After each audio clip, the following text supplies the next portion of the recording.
Well, morning everyone. Week 5. Here we are again, breakfast with Evo, and this week we're going to be looking at the rest of the par 3s on the golf course. Bit of a par 3 special week, and at the end of the week, come Friday, I'm also going to be posting a video which is going to go through that all-important lob shot when you're behind a hazard, bunker, upper bank, short pin position. We're going to go through that shot, see if we can break a few windows. So let's have a look at hole 4 today. Here's a little clip that I did at the start of last week. Let's take a look at that. Hole 4 is a beautiful par 3 and really does challenge every type of golfer to the max. It's a long shot, 160 yards or so, but it's all carry. There's no chance of running anything to the green. The front of the green guarded by 3 huge bunkers, and then another 2 guarding the back as well. So your tee shot has to be super accurate, and also it has to be the right club. When you're standing on any of these tees, just look at the back left hand bunker and aim in the middle of the back left bunker. That's the place to go. There's a huge runoff on the right hand side, and if you're greedy and you go pin searching on the right hand side, your ball is guaranteed to come off the green, run all the way back down on the slope, and that's going to leave you an extremely tricky shot to try and get close to the pin to make your par. So remember, look at the back left bunker, aim at the middle or even to the left edge of that bunker, and that's going to put you in a safer position. But it's all important club choice, and remember, being uphill, this hole will play at least half a club longer than normal, so make sure that you take enough club to get you past those terrible front bunkers. Well, it's only really from here that we can see the severity of these front bunkers, and they really are a real challenge. 10-15 feet faces on all of these bunkers at the front. Let's get up to the green, let's take a look and see what's going on. And now you can see the extent of this run up here, and when it's cut tight, the ball runs down here from this slope on the green, and you can see just how steep this bank is. This gathers up all of the balls it wants, brings them all the way back down, leaves you a really tricky next shot. This is one of the most sloped greens on the golf course, so you're going to have to be careful from wherever you are. That's the bunker that we're going to aim at off the tee, and let's have a little look at that. It really does slope well and truly down towards the front. A lightning fast green if you're past the pin. That's hole number 4. Well, certainly a tough par 3, as you know. It's a difficult tee shot. You hit that perfect strike, ball lands on the green and then chases up through into one of the back bunkers. So today the important thing is for us to learn about how to get your ball up onto that green and then for it to stop without going through the back. So we're going to be looking at ball flights just like we did the other day, trying to hit the ball a bit lower into the wind. Today is all about trying to hit it higher, and that doesn't matter whether it's against the wind or down the wind. If you can't hit your ball high into this green, you're really going to struggle for it to stop. Well, you can see in today's film from the course that I only stood on the back tee and had a look at the hole from the furthest position away that you'll play it. And believe it or not, it's for those people who play from that back tee that will find hole 4 much easier than most. From our statistics of when we do the par 3 challenge, hole 4 for those playing off the yellow tees and forward find this hole more difficult to hit than even the dreaded 13th, and that's fact. So why do those players from the back find it easier?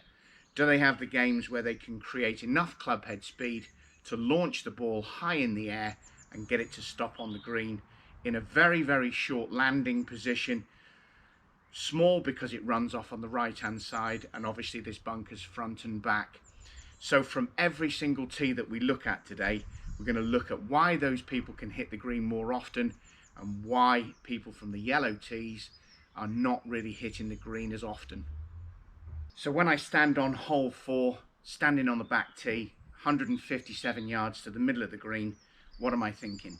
So I'm thinking, choose a club for the day. Is it into the wind? Is it downwind? Difficult place to actually find where the wind is, but reference the rest of the course that you've played and you'll certainly find out where the wind has been coming on from different holes, and you'll find out where it is on 4. Often when it's against the wind, it can be shaded by the trees at the back and also the severity of the slope that the green is on, and the wind comes across you at the top and you don't feel it. So you'd have to club up in that situation. So make sure you read the wind properly. Now I need to get enough club to reach the green, to land it on a flat area, but also I need to get it to go high enough. But I'm not going to take a club to hit it high. I'm going to set up to make the ball go higher, just like I did the other day to make the ball go lower. So in this instance, as you can imagine, when we wanted the ball to go lower, we moved the ball position back in the stance and we swung a lot softer, so we generated a lot less spin. Now in this situation, completely different. We want to try and create as much club head speed as possible. We're going to move the ball forward in the stance, and that's how we're going to launch the ball into the air and get it to stop on this green.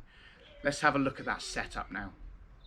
So for today's shot into hole 4, I've chosen a 7-iron. That's my yardage. It's uphill, 157 yards to the flag. But 7-iron's probably a bit too much club for me, but I like to hit it higher, and I like to also try and hit it a little bit left to right into this green, so I can get the ball high, coming down a bit softer, and stop instead of darting forward onto the back edge and leaving me that all horrendous downhill putt on that green. So if I'm in that situation now, it's the setup that's the key. The other day when we talked about hitting the ball lower, what I was doing in that situation was moving the ball back in my stance, driving the ball forward with the handle well forward, and now you'll see in this situation that I'm going to do exactly the opposite to get my ball in the air. My normal ball position for my 7-iron, which is just in front of the middle of my stance, is now going to move even more forward. The angle of my sternum is going to change. Remember, we talked about the sternum tilting slightly to the right as the ball position goes more forward. I turn through the ball, and that will create enough angle for me to launch the ball higher into the air. And don't forget, you can use a T-peg, which is slightly higher than normal. And for all you guys who think that throwing the ball onto the tee and hitting it off the grass is going to help you on this hole, think again. Tee the ball up, and that will help you massively. So let's have a look at that all-important setup and the positions that I'm going to be in to get that ball to go higher. Let's take a look at that now.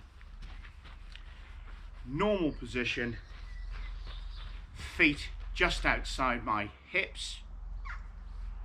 But now, as you can see from here, instead of the ball being in the center of my stance, level with my sternum, I'm going to move the ball position forward, and the handle, instead of being slightly in front of the club head, is now level or almost just slightly behind. From this position here, now I can turn through the ball, and as you can see, the angle of the golf club as it gets to impact, there's no lean, which is de-lofting the club, comes through much straighter. I used a full loft or an extended, slightly elevated, increased loft on that club as it comes through, and that's what launches the ball up towards the hole. Let's have a look at that in a full speed swing, then we'll slow it down and have a look at it and compare it to the swing that we made the other day that was much for a lower ball flight.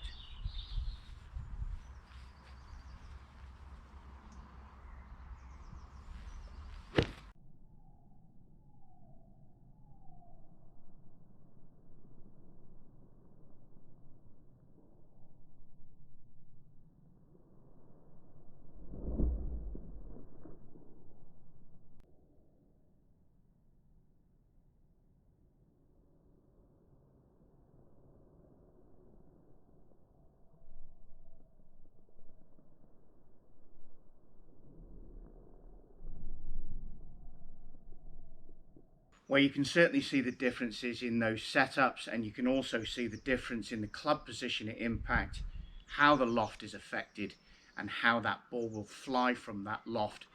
Will it drive off low like that last one, or the one that we want for hitting into hole 4 from that forward ball position and that increased loft to get the ball high onto the green.